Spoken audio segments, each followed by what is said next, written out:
It's my pleasure to introduce Mike McCabe here. Mike is president and CEO at Cloud Security Partners, where he helps customers with cloud and application security challenges. I've actually worked with Mike before on an engagement, and he's super bright, provides great insight, and I'm really pumped for this talk. So please put your hands together for Mike McCabe. Thank you. Make sure to give me your Venmo, Adam, so I can pay you for that. Cool. Well, thank you everyone for coming out. I really appreciate it. Like Adam said, I'll do a quick intro, but this is infrastructure as remote code execution. So Adam covered this, but yeah, I'm Mike McCabe, president of Cloud Security Partners. So a lot of what we do is work with clients who are moving to the cloud or are in the cloud and trying to improve their security posture. And anyone who knows me or works with me knows that I'm very passionate about infrastructure as code to like a weird level, because I think it's great in a lot of different ways. So what are we talking about today? How many people are familiar with Terraform? All right, well, I'm good. I'm gonna go ahead and head out. You guys already know all this stuff, so. So for the folks who don't know what Terraform is, hopefully you're somewhat familiar with infrastructure as code, but for a long time we've done things in the cloud and infrastructure in general as click ops. You know, people just going in, clicking around in the console to, set up infrastructure. Over the past, I'd say 5 to 10 years, we've moved to more of an infrastructure as code way of deploying infrastructure, maintaining infrastructure, et cetera. And this has even moved to on-prem environments too, so it's not just cloud anymore. And one of the benefits of this are you can centralize deployments. You don't have, your DevOps people just deploying stuff through the console and not doing it in a structured way. It can be consistent. One of the best parts about infrastructure as code is that you have consistent infrastructure. You write the code and then you just deploy it over and over and over again. It's the same thing. And again, it's codified, so you have your infrastructure as code in a GitHub repo. You can, everyone can review it. You can run tools against it. And that's one of the things that I'm going to talk about is how you can both the security challenges that it creates, but also the benefits of doing it and how you can secure against some of these things. So the challenges, as anyone who's worked in an environment that does DevSecOps or does DevOps and uses Terraform is most people give like their infrastructure, their CI/CD, way high privileges that it does not need. We do assessments with clients and we see things like Circle CI or Jenkins or whatever it is, given, administrator access policies, star policies, all those kinds of things, because people think like, it's meant to provision infrastructure, let's just give it whatever it needs and nothing bad can happen. Some of the other challenges, Terraform is a infrastructure provisioning tool, but there's a lot of ways you can execute code and there's a lot of privilege escalation methods with Terraform. It's also a really great way to gather data about an environment, and I'll talk about that a little bit. And I'll talk about there's some ways you can bypass security controls. So our experience, we've helped multiple clients, very large financial clients, move to using Terraform and using infrastructure as code to deploy their services. So these are highly regulated, very structured, huge security team type companies that need to make sure that how they deploy is secure. So they are concerned about attackers. They're also concerned about malicious insiders. And the reason that I'm so passionate about moving to this, we do a lot of work in cloud spaces. I talked about the biggest thing in the cloud space is people deploy out. They create, hundreds and not thousands of findings.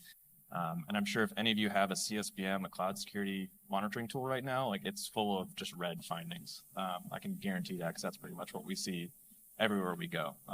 People buy these tools. They're the new firewall that just lights up with red boxes all the time. So we've worked with clients to develop infrastructure as code security plans, and we just did this review with a huge client. We looked at their CSPM, and they had 0 findings related to infrastructure deployed through Terraform and our security testing. So it's a really, really impactful, really powerful, and just like a great way to prevent these kind of security issues. So I suggest that you guys start learning about ways you can secure Terraform and start implementing some of this stuff. And I'll cover some of the tools that you can use. But yeah, we've all been fighting against kind of just the number of findings that get created in an environment, either AppSec findings or CloudSec findings or whatever else. And this is a great way to kind of prevent a lot of that stuff. So what does Terraform usually look like? How is it deployed out? So this example is Terraform Cloud, which Terraform is open source, but they do offer a paid product, Terraform Cloud, which has some good benefits. It manages your state file for you. It gives you a UI to do things, gives you workspaces you can kind of divide app teams up into. But generally the workflow is dev teams write infrastructure as code, or DevOps write infrastructure as code. They commit it to a GitHub repo or GitLab, whatever they end up using. That gets picked up and sent to Terraform Cloud through usually a webhook or just monitoring the code repository. Terraform Cloud will do the plan and apply, which I'll talk about, and then do the deployment out to your cloud. And Terraform is much more than just for cloud, but I'm kind of focusing on the ways we use it in cloud right now. So how does that actually work? Is anyone kind of familiar with how Terraform works in the back end? It's not as simple as it might seem. Yeah. So there's kind of two pieces to it. There's Terraform plan and there's Terraform apply. And these are actually really important for how you secure Terraform because they have different impacts on security tools. So Terraform plan, again, you write these super complicated Terraform files, you're deploying EC2s, RDS, you might be modifying the network, you might be doing IAM within it. Terraform during the plan will basically look at all of that, figure out what's new, figure out what's in the cloud already, create a dependency tree to say what needs to be created first, then second, and then it basically says to you, okay, this is everything that's going to be created, what's going to be updated, what's going to be destroyed. And that's important because that's a really useful tool so you don't just deploy stuff out without knowing what you're going to actually deploy. So it's really handy for knowing what's going to change. There's people who you can do -- auto apply, and that basically means like plan it, just send it, There are people who do that, and there's people who've gotten bitten pretty bad by that because they think they're deploying to one cloud and it's actually going out to a different cloud. So definitely don't recommend that. Do a plan, do a review, then do your applies. The fun thing about Terraform plan is that it actually talks to your cloud. So it's a great data pulling method because you can actually pull data with a Terraform plan from your cloud. There's all these great APIs, even just in AWS alone, pulling SSM parameters, you can actually pull Windows passwords with it, pull user data, all those kinds of things, which I'll talk about a little bit. And then the Terraform apply is when the actual, rubber hits the road where Terraform reaches out, it does all the creation, updates, and deletions of your infrastructure. And then it updates something called the state file, which is very important, and I'll cover that a little bit. But that's basically, as it's mentioned, the state of your infrastructure. So if anyone's never seen Terraform, it's very, very simple. They have their own language because, of course, HashiCorp had to create their own language versus using JSON or YAML. I once got into a tweet debate with one of the guys from HashiCorp about this, just shit posting, and he decided to defend creating HCL. I was like, it's not that big of a deal, buddy. We're just giving you crap. But so you see, it's very simple. This is just an EC2 instance. You can define pretty minimal amount of parameters that you want to give it. You don't have to you can do much more complex plans than this, obviously. We have plans with clients that are thousands of lines and multiple modules, things like that. But it can be very simple as, giving it an AMI, an instance type, defining your provider, and then hitting go. This will reach out, set up an EC2 instance, and you're good to go. And then you get the plan we talked about before the apply, which gives you an idea of basically everything is stateful with Terraform. So there are these actions which are create, update, and delete. And there's also there's like no operations. There's delete, then update. There's create, then delete. There's all these different kind of states you can have. But for the most part, it's create, update, and destroy. And these plans are what define what's going to be done. So you can actually convert these to be human readable. You can take a look and see what the actual kind of back-end code for what these look like. But you can even see in this, there's a get password data field right there for this EC2 that's going to be created. So there's a lot of these little indicators when you start creating Terraform resources about different things you can pull out using Terraform. So, and yeah, the state file, this is very important. One of the benefits with Terraform infrastructure as code in general is being able to manage your state. Again, people, click through the console, they create stuff, and then things change or someone else changes it. With Terraform, you basically have to go through Terraform to update stuff. So if there's a drift, it detects it and tells you, you can't update this until the drift is fixed, or you can do imports to fix the drift, things like that. But Terraform state is really important in that way, but it's also kind of a huge security liability. The last bullet point there you see is hold secrets. So if you guys are using Terraform, I definitely suggest log on to your Jenkins server, log on to wherever you're managing state, if that's S3. There's a lot of different backends you can use with Terraform to store the state file. Terraform Cloud can also do the backup for you if you're using that, but most folks are using open source. And you can see there's a private key down there at the bottom. And pretty much any secret you create with Terraform is going to end up in that output, in that state file. So there's a report, Sysdig, the monitoring company, they did a investigation for one of their clients. And one of the ways that the attacker, once they got a foothold into the environment, they found state files. The state files had secrets in them, then they used those to pivot. So state files are sort of a nightmare when it comes to sensitive data. And even HashiCorp knows about this. The funny thing, this might be hard to read, but this was opened in 2014. Someone asking about, how do you store sensitive values in state files so that they're not exposed. Open in 2014. It was last updated. I took this screenshot a few weeks ago, but it was last updated, in 2023. So people still don't have great ways to manage this, and it's kind of a big issue. So I had to put one meme in this presentation. Literally just found that this morning, so I decided to add it. And another challenge with Terraform is how Terraform actually interacts with the cloud is through what are called providers.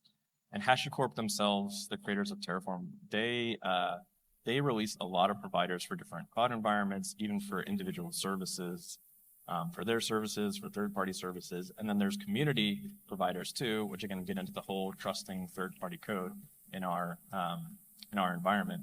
But the point is, each of these providers is hundreds of thousands of lines of code. So if you're just using one provider like the AWS one, you're trusting they're using hundreds of thousands of lines of code. And those providers expose APIs you use within Terraform on top of the APIs that are already exposed in Terraform. And my point being, there's just a huge attack surface when it comes to Terraform. And most people aren't using just one provider, they're using dozens of providers. Even in pretty locked down environments that we've worked in, they're still using, 20 providers for the different services they have. So you're trusting a lot of code, you're using a lot of different providers, and so it's just a big attack surface. And on top of that, there's tons of APIs. This is especially true if you're using Terraform Enterprise, if you're using Terraform Cloud. There's a lot of APIs that are in use, including things like pulling down the state, updating the state. Obviously you can update infrastructure with it. There's just a lot of things you can do. So it's a huge attack surface, is my point. I'm a big fan of Terraform. I'm a big fan of infrastructure as code, but we have to realize these tools are also just a huge nightmare to secure and a great target for either malicious insiders or attackers as well. So another great finding on the internet, it says for use by competent person only. So getting into it, what are some of the techniques that I'm going to talk about that you could potentially use if you're, a malicious insider, if you're an attacker who has access to Terraform, and ways, things you all as security professionals should think about too when it comes to securing how you use Terraform and kind of what tools you give developers. So the first one, Terraform is an infrastructure provisioning. It's not really meant to be It's not meant to provision hosts. It's not supposed to create your AMIs. It's not supposed to, run scripts on your AMIs. There are other tools meant for that. Things like Ansible, Chef, those are all good tools to do that kind of stuff. Unfortunately, Terraform does give you the ability to do those kind of things just out of the box with things like remote exec. So remote exec, this allows you to run scripts on the remote host that gets created. So think of it as you spin up an EC2 instance, you have a remote exec block, and then the person who set that up can run whatever they want. So in a lot of environments, especially financial environments, developers aren't given access to the actual EC2s, at least in production. So they're not supposed to hop on there and start modifying scripts. This is probably not true, in every environment, but in more locked down environments, they're not given much access. But if they have things like remote exec through Terraform, they can run pretty much whatever they want. So, if you're a malicious insider, you could pull down, like remove CrowdStrike. You could set up a reverse shell back to your own infrastructure. You could pull in a remote file from your Terraform and run, whatever kind of software on that you want to. So this is a big issue because we're basically giving people access to the EC2, whatever end server to run whatever they want on it. And again, Terraform is a infrastructure, not a host provisioning tool, but this is built into Terraform, and people can use it to bypass a lot of your security controls. So another built-in tool that you just get out of the box with Terraform is local exec. So it's very similar to remote exec, except for in this case, it's not running on the remote host, it's running on the Terraform host. So again, this is a way you can run scripts, and we see people use this when there's a limitation in the Terraform API, or there's a limitation in just what you can do in Terraform itself. And they run scripts. It could be like a database migration script. It could be like, I've seen things where people run scripts after RDS gets stood up because they hit timeouts otherwise. And even HashiCorp says this is like, don't use this. This is the last resort, because they don't want to be in the host provisioning world either. They just want to provision the actual server. And again, going back to kind of the challenges I talked to up front, you're generally giving Terraform pretty high privileges. So now you're giving an end user high privileges on the box that has high privileges. And I know a lot of places struggle really doing granular IAM with developers, and they just give way too much access. But even in a place that does give more kind of granular role-based access, where you're just deploying out things they need to deploy out, this kind of bypasses that. Gives you more range and access because you can use the Terraform role. So I don't know if that's kind of hard to see, but basically, you can use local exec. You could curl the metadata service for EC2. That's what gives you the temporary STS credentials for the EC2. So whatever role it's running, you grab those. You can curl that out elsewhere, and now someone has the actual role for the Terraform server. You can have all of these controls built around Terraform, and people can just kind of bypass them to grab the actual credentials for the Terraform server.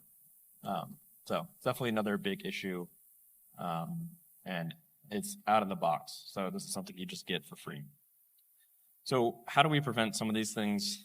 I'm not sure how familiar everyone is with SemGrep. If you do AppSec, you're probably using SemGrep or familiar with it. But they're really easy rules you can write to prevent some of this stuff.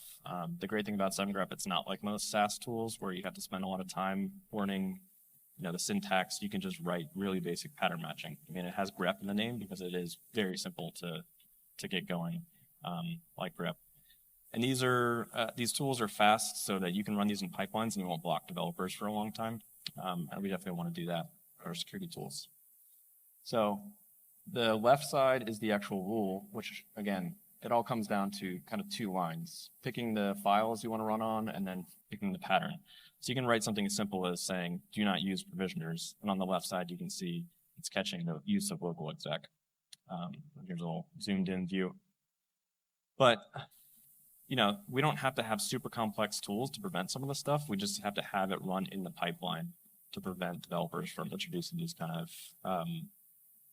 of techniques, or malicious insiders or attackers get access to a Terraform pipeline. But there's a lot more. The great thing about Terraform is the APIs are huge. I don't mean the HTTP APIs, I mean the actual language APIs. And there's a lot of different ways you can kind of abuse them to gather data about an environment. One of my big fears with this, especially comes down to Terraform state, is there's the ability to import state into your state. And I always think about if someone could basically import all the production RDS, all the production servers into their state and run a destroy on it. You could just destroy an entire production environment if you don't have the right controls in place. But there's other methods we can do. Again, I'm focusing on the metadata service because that's such a great target in EC2. But you can use things like the data provider, the HTTP provider. These are all very basic data gathering methods. The HTTP provider only does GET requests, so IMDS v2 actually prevents this, but it is another way to make HTTP requests. This is all built into Terraform, so again, it's it's kind of risky to have this stuff not be controlled. And I know some people might be like, we don't even have the most basic security in place, so why do I care about this? Eventually, you get to a point with a more lockdown environment where you really are like locking down the most minor things. And this would be one of those things where you want to make sure that people can't harvest the credentials from your Terraform instances. But again, you can see it might be kind of hard to see, but this is the STS endpoint again, where you can just pull that credential. And you can use things like IMDS v2. There was a talk about that yesterday. There was a big issue with SSRF and IMDS. The Cap1 hack was all due to that. But there are different ways you can limit the access to those endpoints. But I think in that talk, he said that 90-something% of people, 95% of people aren't using the new versions. They don't have this blocked. So it's another good method, but you can hit pretty much anything that is HTTP with one of these methods. You don't have to just hit the STS endpoint. And again, these are super simple rules to write to prevent this kind of this kind of data call. Just a simple pattern. You can add this to your pipeline to prevent that kind of thing. There's another fun one in Terraform. There's resources, which are the infrastructure provisioning. It's like an EC2 is a resource, and there's data calls. Data is data lookups that you're using in your Terraform plans. So you could write like a JSON policy file. It could be a data structure, but you can also use the data methods to call things. So like SSM parameters. A lot of people use those as secrets managers versus secrets manager, and they don't have great IAM controls on limiting who has access to that. So you can use something like a data to go out and just pull every piece of data out of every SSM parameter if you don't have that Terraform role locked down. But there's other techniques like using the external data provider, which again gives you, it's remote code execution on Terraform box. So in this case, we're just running a Python script that takes in a query, which is the secrets manager secret, in the Python, you basically just pull that in, send it off to a remote host. So anything that Terraform can access, and if you don't do a good job of limiting access to what your developers can do, they can use it to basically pull all the data out of your environment. So you have to do things on the Terraform side to limit access. You have to do things on the IAM side to limit access. And I'll kind of talk about that. So SemGrep is great. It's very simple to get started. There are some out-of-the-box rules that you can use. None of this stuff is actually covered in their out-of-box rules. It's mostly resource-specific rules, like RDS not being public or EC2, EBS being encrypted, all that kind of stuff. So there's some good rule sets to start with, but there's not these kind of malicious use cases that are in their rule set. On my GitHub, there's quite a few of these rules that you could use or at least start with. But a lot of times you want more in-depth solutions than just SemGrep. SemGrep's great for pattern matching, but if you need to do actual logic, you have to find other solutions. OPA, I'm sure people are somewhat familiar with it, but that's Open Policy Agent. That's it's an open source project that you can use it for a lot of different things. Rego is the underlying language for it. So you can use this for IEM, you can use it for Terraform, you can use it for a lot of different stuff. You can use it actually as an AppSec tool as well. It's not hugely popular yet, but I feel like it's getting a little more popular. And then HashiCorp themselves released a tool that's part of Terraform Cloud. So it is a commercial tool. You do have to pay for it, but that's called Sentinel. We've done a lot of work in this area to kind of use Sentinel to secure Terraform deployments. So these things are all true for OPA and for Sentinel, but you can write very fine-grained controls. You can do different enforcement levels. It's multi-cloud, obviously. And these are pretty simple rules to write as well. The thing that I like about all this is it's not overly complex to write, and you can get started going with this stuff pretty fast. So the syntax is kind of funky for Sentinel, but I'd say it's like similar to Python. And it's really basic. I mean, you define what you want to allow, you define the resources that you want it to work on, and then you just basically say, is that true or false? It's not very complex. Then you throw a violation, and in theory, this would break your build, this would break your deployment. So it's a really great tool to write, when we do this with clients, we write between 5 to, for EKS, I think we have like 50, for RDS, we have like 40 different rules. For most services, it's probably about 10 different rules that you want to have written in Sentinel or in OPA or in SemGrep. But it's really simple to get started, so I definitely suggest you start looking at some of these tools if you're using Terraform and trying to build a more secure pipeline. But again, it's super simple to just like iterate over the resources you have, check it against the value you want to have, that you want to enforce. So like in this case, we're checking to see if a role is valid, and breaking it not. Again, this is a use case for companies that might be a little more mature in security. We work with a lot of financials who are obviously super paranoid about both internal and external folks, so they have a pretty robust set of policies. With one of our clients, I think we have about 350 policies over about 30 different services. So you have to write quite a bit of code, but the great thing is it's all relatively simple to get started. So one thing to think about with this stuff is SemGrep is pre-plan, pre-apply. You can do post-plan, so you have that plan file you can work off of as well. But generally it's pre-planned. So you're going off to HCL with the Terraform that you write, you're running SemGrep against that. Sentinel and OPA are post-plan. So that's after Terraform has determined kind of what things are going to look like in the environment once you actually do the apply. So that has an impact about security because there's this thing in Terraform called after unknowns. And one of the things that Terraform does when it creates that dependency tree is it tells you, what needs to be created before something else can be created. So if you're creating like an IEM role, that has to be created before it can be used by a service. Or if you're creating, an SQSQ that somebody's going to point to, that has to be created before that thing can point to it. What happens though is if you are creating something like an SQSQ, the ARN for that would be after unknown. So basically, it's not going to be known until after the apply. So in your plan file, which is the example you see here, there's a block called after unknown, and you can see the ARN is marked true because it is after unknown. So why does this kind of matter? Well, if you're running security tools against something that is after unknown, you're never going to see it. So basically, if you can make a value after unknown, your security tooling will never see it. And so they'll just bypass all of your security tooling. So we talked to HashiCorp about this. They weren't even really familiar with what the impacts to their security tools were on this, and they didn't really have a great answer for how you protect against this. But it's actually relatively simple.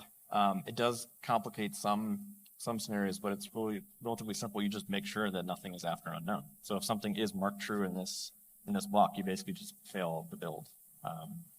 which causes issues when you have more complex relationships in your Terraform that make other things, even if it's not a malicious use case, make things after unknown. So, but it's one of those kind of edge cases. I mean, it's the way that Terraform is meant to be used, but it's kind of an edge case for how you're going to get around security tools. So if an attacker or malicious developer or whoever it is says, I'm getting blocked by these security tools that don't let me deploy vulnerable infrastructure, you just make that value after unknown, and you can do that in a lot of different ways. You make it a dependency on something else. You make it, if it's an ARN, you can just create the resource, and then the tools can't do an actual check against that. So those are some of the ways that you can really abuse Terraform, and this is based off of a year or so of working in this environment. I know of a lot more methods that I didn't cover today that are out there, and there's just a ton of different avenues you can go down when it comes to Terraform to explore how you can use it as either a malicious insider or as a attacker who gets access to a pipeline. I definitely want to talk about some of the solutions that we recommend and some of the solutions we implement with clients as well. So your first layer of defense in cloud is obviously IAM. But anyone who's done any cloud work also knows that's like the first place that gets opened up and weakened. I guarantee pretty much everyone who's using cloud, using AWS, using Azure, whatever it is, they have a lot of stars in their policies right now, or they have admin access policies that are being used. We work with clients, big and small, who all have kind of the same struggles that they're always given way too many IAM privileges, and their reasons are, well, we're trusted, we don't need to, have super lockdown rules. But that causes a lot of issues because that's your first guardrail against these kind of scenarios where you're giving developers way privileged infrastructure, and you're giving Terraform overprivileged roles to create all this stuff. So IAM is probably your first line of defense to build like very structured roles, very structured policies to make sure that it's only doing what it should be able to do. There's also SCPs, service control policies, if you're familiar, but those are account-wide basically IAM controls where you build policies to say what can and cannot be true in your environment. It's another great way to lock things down. I already kind of covered code review. And so I'll kind of go through these slides, but code review, as we talked about with SemGrep, code review done manually. I don't know how many places actually look at their provisioning pipelines and review the code there. Pretty much every time we do a Terraform review for a client, we find secrets, we find insecure infrastructure being defined. So it's an area that even really good AppSec teams don't focus a huge amount on. And it is an avenue that attackers and different people focus on to get access. But yeah, having IAM controls in place, monitoring changes to your IAM, that's another big area. Another favorite word, patterns. So I don't know how many people define patterns as part of their security work. If you're working with dev teams on how to actually deploy out services, so how they adopt like a web app pattern or a data warehouse pattern, whatever it is, you need to have those documented and have your guardrails in place as part of those patterns. And those guardrails then turn into things like Sentinel rules or SemGrep rules, something like that. Hardening your services. So, every service that a cloud provider releases, they're going to have different security controls built in. I'm not sure why every service isn't just encrypted by default. I'm sure there's actually probably some government rules as to why that's not true. But, you want to have things encrypted. You want to have the right roles being used. You want to make sure backups are turned on. All these things you can do very easily with these tools. You want to define, the correct networks, the security groups to use. All those kinds of things are important to do. You can do really easily with tools like SemGrep or Sentinel or whatever else. So kind of talked about this before, but code review, the best way to do it is to have automation in your pipelines, do a lot of this stuff for you. No one has the security team that can review every single piece of code that goes out the door. And they definitely can't review every piece of Terraform code that goes out the door. So have things for, like provisioners, have things for different providers that could be malicious, have your standards enforced either through linting or through kind of other tools. These days having a CI/CD pipeline that enforces this stuff is dead simple. So, we can all use GitHub Actions or whatever third-party tool we use for CI/CD to enforce this kind of stuff. But you definitely need to start introducing these kind of tools into those pipelines to prevent some of the stuff that I talked about. Monitoring is a big one. And I don't just mean monitoring of, EDR and your CloudTrail, but like actually looking at what is changing related to your CI/CD pipelines, what's changing related to what Terraform can do. If your Terraform role is changing a ton and getting more and more services, someone's probably doing something wrong. And there's a lot of different ways you can monitor this. You can look at actual changes in policy. You can look at the services that are related to what Terraform deployed. There's quite a few different places you can kind of do this. But you definitely want to monitor the tools that you're using to deploy stuff out. So those are the solutions I pretty much have. There's a lot more you can do, but some conclusions. So I'm a big fan of Terraform despite all these issues, despite the challenges it presents. It's a super powerful tool. It's a great way to centralize and kind of have structure for your provisioning. It's a really, really great security integration place. In AppSec, we've struggled for so long to have high signal, low noise tools, and with infrastructure as code, you actually can have those things. But you have to think about how you have controls at multiple layers, how you do more than just kind of one check, and you really have to monitor these things for changes as they go. So thanks for listening to me ramble about infrastructure as code.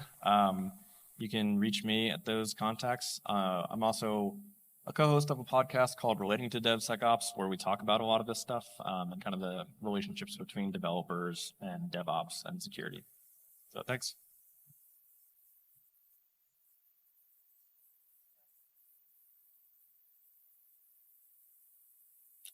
Are there any questions?